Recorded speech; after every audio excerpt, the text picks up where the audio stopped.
a glória do evangelho. Por quê? Porque essa é a atitude, essa é a estratégia do diabo, cegar as mentes para que eles não vejam a glória de Deus. Então nós percebemos aqui que nós estamos em uma guerra, e a nossa guerra não é uma guerra material, é uma guerra espiritual. Agora, por que Paulo, ele vai tocar nesse assunto e ele vai apresentar o nosso inimigo? Porque isso é uma estratégia de todo homem bom de guerra. Todo estrategista de guerra tem que conhecer o seu inimigo.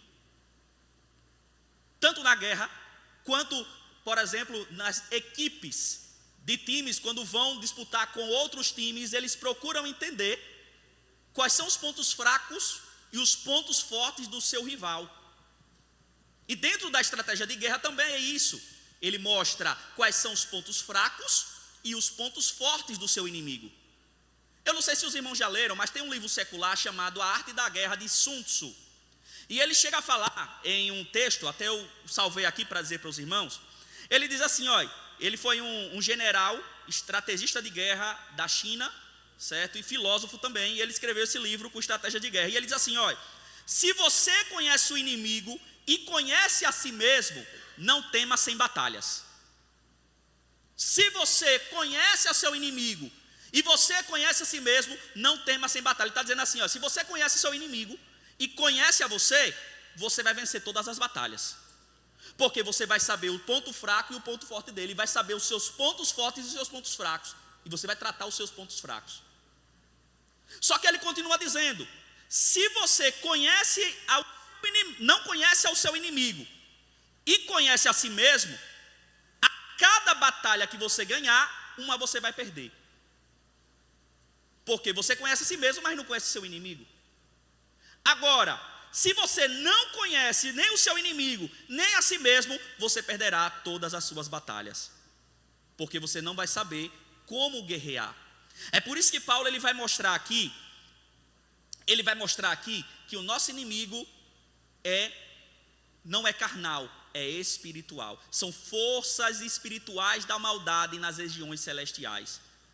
Agora, para que Paulo ele vai falar isso? Para mostrar para vocês o inimigo e dizer quais são as armas que nós vamos utilizar para ganhar desse nosso adversário. Primeira coisa que eu quero chamar a atenção dos irmãos, e isso aqui quando eu olho esse texto, eu me maravilho demais porque a Bíblia é completa. Quem ama a palavra de Deus aqui, diga amém. A Bíblia é completa. Olha o que diz o texto em Efésios capítulo 6, versículo 10. Paulo vai dizer de onde vem a força dessa igreja. Olha o que ele diz.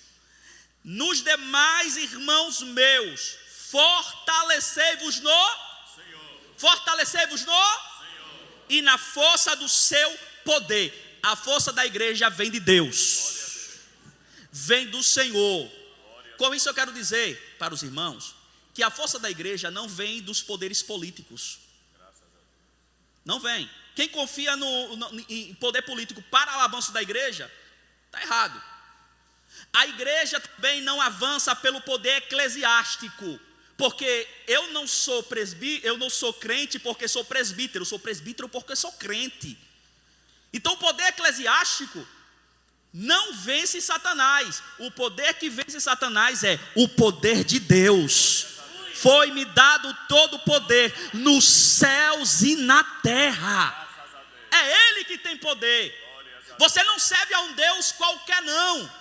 Você não serve a um Deus que para muitos está pendurado ainda em uma cruz.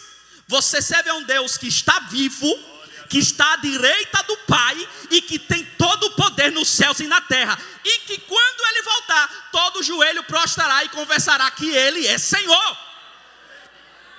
Oh glória! É o poder dessa igreja.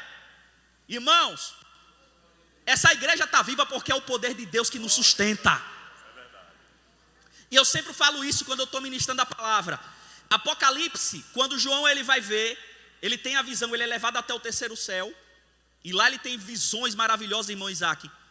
E lá ele vê 7 castiçais que representam a igreja.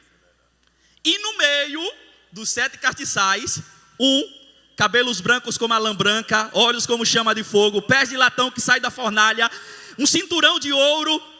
Quem estava lá? Aquele que tem a voz como o som de muitas águas. Então a igreja só está viva, obrigado, arrogante. A igreja só está viva porque Jesus fortalece a igreja. Então eu quero ler aqui.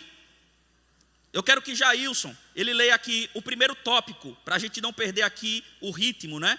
Uma batalha espiritual chamada Janela 10/40.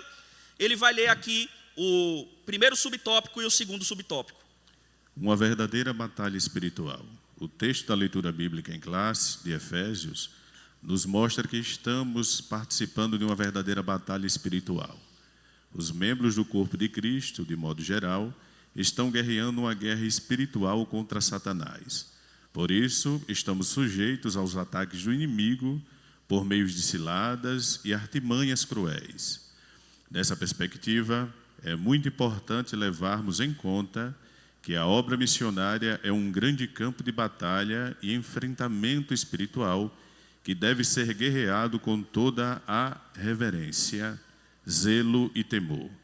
Por isso, para lutar nessa batalha espiritual, devemos selecionar bem as armas que usaremos nessa peleja. 2. Nessa batalha devemos usar armas espirituais. A partir do versículo 14, somos informados a respeito